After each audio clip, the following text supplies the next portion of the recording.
আজি কাতি বিহু অভাৱ অনাটনৰ মাজত জুৰুলা হৈ পৰা কৃষিজীৱী অসমীয়া সমাজৰ বাবে কাতি বিহু এক উল্লেখনীয় দিন। পথাৰৰ সেউজেৰীয়া ধাননিডৰাক ৰক্ষা কৰি বছৰজোৰা শ্ৰমৰ সাৰ্থকতা বিচাৰি কাতি বিহুৰ দিনা সমগ্ৰ অসমীয়া ৰাইজে লখিমী দেৱীক প্ৰাৰ্থনা জনায়। সমগ্ৰ ৰাজ্যৰ লগতে কাতি বিহু পালন কৰিবলৈ সাজু হৈছে বঙাইগাঁও জিলাৰ অভয়াপুৰীৰ কৃষক। চহৰখনৰ গাতে লাগি থকা বৰিগাঁওবাসীৰ মাজতো কাতি বিহুক লৈ প্ৰস্তুতি।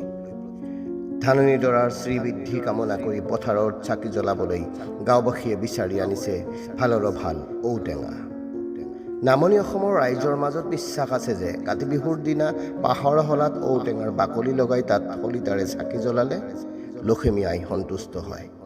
সেয়ে বাৰীৰ বাহনিৰ পৰা বাঁহ কাটি প্ৰস্তুত কৰি তুলি লৈছে শলা। এতিয়া গাঁওবাসীৰ অপেক্ষা সন্ধিয়ালৈ। কাতি বা কঙালী বিহুৰ শুভেচ্ছা যাচিলোঁ। পথাৰত নকৈ গেৰ মেলিব ধৰা ধানবোৰক ছগাজাতীয় পোক পৰুৱাবোৰৰ পৰা বচাই ৰখোৱাৰ কাৰণে আজি ধাননি পথাৰত চাকিপন্থী জ্বলাই চিঞৰি চিঞৰি কাম চাকি দেউল চাকি চাকি দেউল লোকৰ গৰু লেৰা ফেৰা আমাৰ গৰু মহৰ ফেৰা। বা তুলসীৰ তলে তলে মৃগ পশু চৰে তাকে দেখি ৰামচন্দ্ৰই ধনুহৰ ধৰে। বাপতি সাহন বিহুৰ পৰা কাতি বিহুক এলাগি নকৰোঁ। একো কৰিব নোৱাৰিলেও নিভাজ কৃষকসকলে পথাৰত কাতি বিহু উপলক্ষে যি চাকি বন্তি জ্বলাব তাতেই সহযোগ বা তেওঁলোকক উৎসাহিত কৰিব নোৱাৰিনে? যদি সহমত আছে বলক আজি সন্ধিয়া নিজ নিজ এলেকাৰ ধাননি পথাৰলৈ যাওঁ।